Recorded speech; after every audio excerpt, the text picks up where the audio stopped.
Lundi, regardez notre première photo. Des policiers en tenue de combat postés à la station Ana Rosa. À 3 jours du coup d'envoi de la Coupe du monde de football, le climat social restait tendu au Brésil avec des grèves à répétition.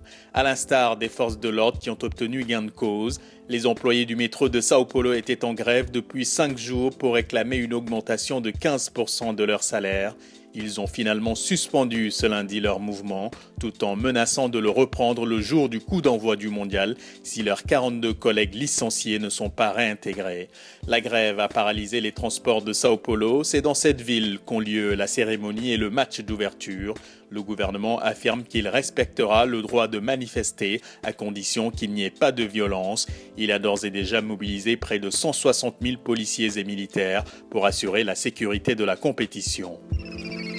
Mardi, direction un pays dont on ne parle plus ou presque plus, l'Irak. Après 4 jours d'intenses combats, les rebelles djihadistes de l'État islamique en Irak et au Levant ont pris le contrôle ce mardi de la deuxième ville du pays, Mossoul, la capitale pétrolière.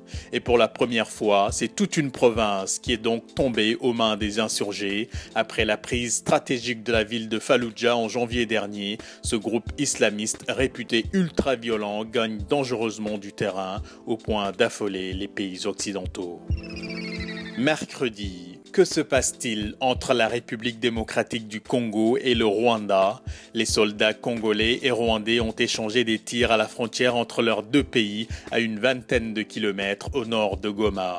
Une première après plus de 6 mois de calme relatif.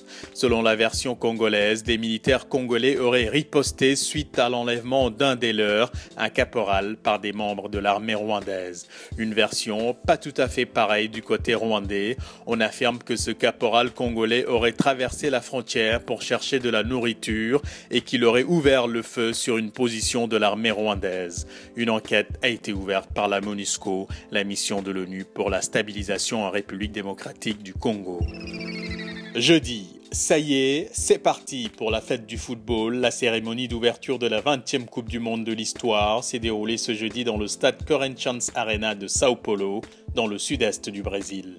Une cérémonie colorée qui a rendu hommage au Brésil et à ses 3 trésors, la nature, les gens et évidemment le football.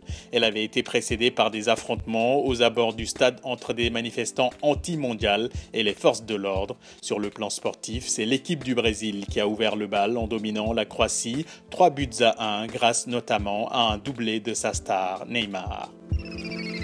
Vendredi, on en parlait moins ces dernières semaines, mais l'inquiétude sur l'épidémie de fièvre Ebola se poursuit en Afrique de l'Ouest, plus particulièrement au Sénégal ces derniers jours. En cause, un cas suspect enregistré au centre de santé de Colobane dans la banlieue dakaroise. Plus de peur que de mal finalement. Le Sénégal s'est réveillé ce vendredi un peu plus rassuré. Les résultats fournis par l'Institut Pasteur de Dakar suite à des prélèvements sur le suspect se sont avérés négatifs. Le ressortissant guinéen soupçonné d'être atteint par la fièvre hémorragique Ebola souffrait plutôt d'une banale gastro-entérite. Pour rappel, le virus Ebola a fait son apparition en Guinée il y a maintenant près de 6 mois. 208 personnes en sont mortes selon l'OMS, alors que les autorités guinéennes, elles, affichent 126 décès au compteur. Ainsi tourne le monde. Bon week-end et bonne semaine.